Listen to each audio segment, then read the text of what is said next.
小姐姐，你知道县衙怎么走吗？小姑娘，你瞎了，小心被谁劫色都不知道。你再看看人家是谁。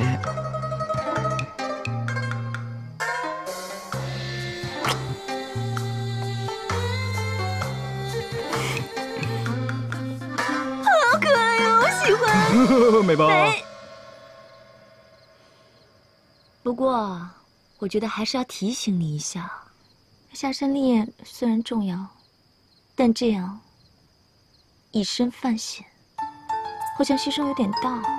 你好坏哦，人家是卖艺不卖身的嘛。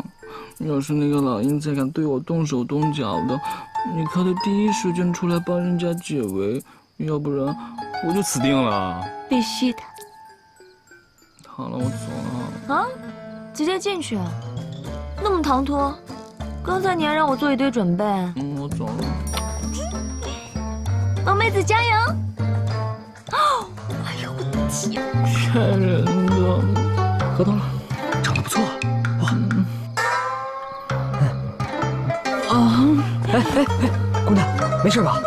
我没良心的，有了新人就忘了我。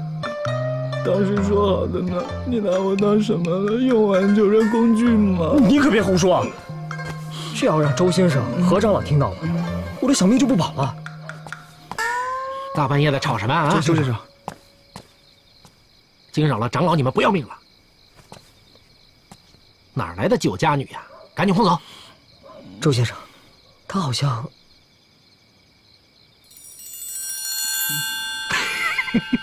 真是科室里有人给送枕头啊！还愣着干什么？赶紧给我抬进去！你们要干嘛？放开我！我要回家！周先生送你回家。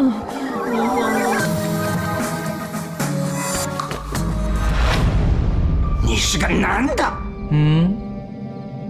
你竟敢耍我！耍的就是你，找死！你师傅饶命啊！别费力气了，这是什么地方？